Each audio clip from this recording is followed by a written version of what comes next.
നടന്നുകൊണ്ടിരിക്കുന്ന ഒരേ ഒരു ടോപ്പിക്കേ ഉള്ളൂ, അത് ഫുഡായിരിക്കും. അപ്പോൾ if you are prone to acidity please be away from such talks. നിങ്ങൾക്ക് അസിഡിറ്റി കൂടുതലാണെന്നുണ്ടെങ്കിൽ നമ്മൾ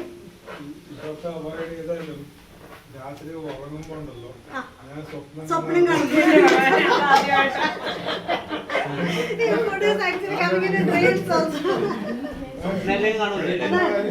അത് ഇതുവരെ കണ്ടിട്ടില്ല.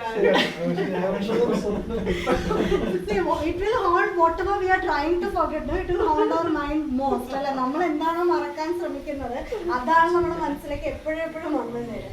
And when you call, actually if any relatives are calling, അല്ല രണ്ട് ചേർത്തിരിക്കുന്നു. അതായത് റിലേറ്റീവ്സ് വിളിക്കുമ്പോൾ അവർ ചോദിക്കും what you had. Servers telling see what you had. Somebody has friends as he just gave the photo of the jeera water and come.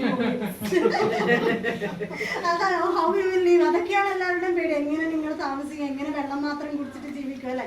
Now you are confident that even there is no need of food, even with water you can sustain അല്ലേ. വെള്ളം മാത്രം കുടിച്ചിട്ടും നമുക്ക് ജീവിക്കാൻ പറ്റും എന്നുള്ളത് ഇപ്പോൾ തെളിഞ്ഞു അല്ലേ. Before we will think that okay when I have breakfast only I have energy for the morning. If I have lunch only, I will have energy for the afternoon. If I have snacks only, I will have energy for the evening.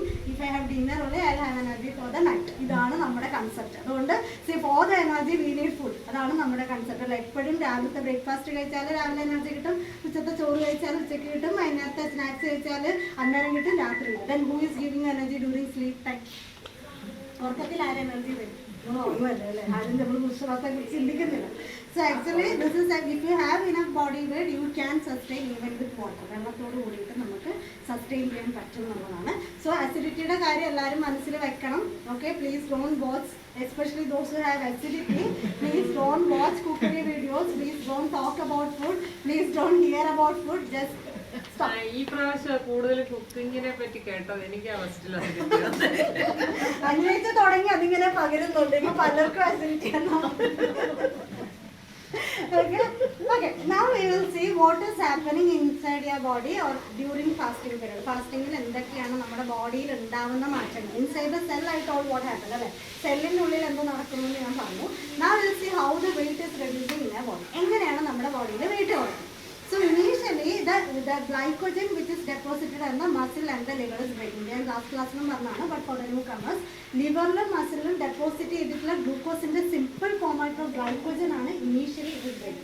So this glycogen is like a sponge. Glycogen ഒരു sponge പോലെയാണ്. It can hold around 2 liters of water.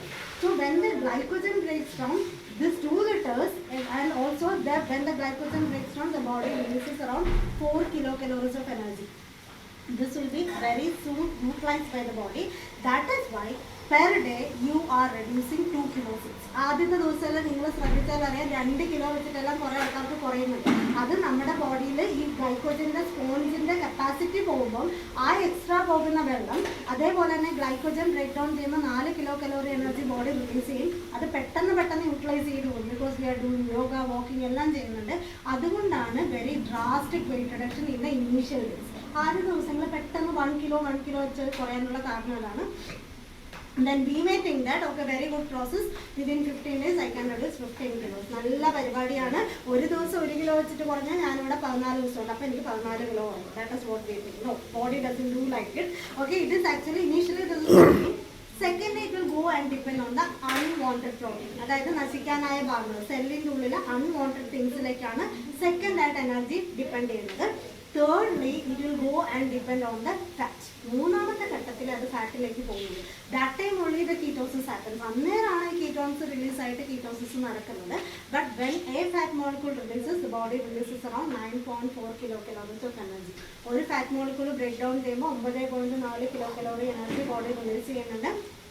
Like that is only one fat molecule breaking down. ഒരു fat molecule ആണോ break down ചെയ്യുന്നത്?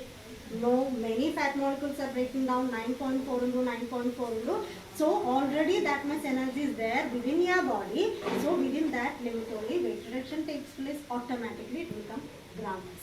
അതായത് ഒരു fat മോളിക്യൂളിൽ നിന്ന് 9.4 kilo calorie എനർജിയാണ് body വിട്ട് കൊടുക്കുന്നതെങ്കിൽ അതേപോലെ കുറേ ഫാറ്റ് മോളിക്യൂൾ ബ്രേക്ക് ഡൗൺ ചെയ്യുന്നുണ്ട്. അപ്പോൾ അതിൽ നിന്ന് മാത്രം അത്ര എനർജി നമ്മുടെ ബോഡിയിലുണ്ട്. അതിൽ നിന്ന് മാത്രമേ വെയിറ്റ് റിഡക്ഷൻ ഉണ്ടാവുള്ളൂ. So please increase your walking. Okay,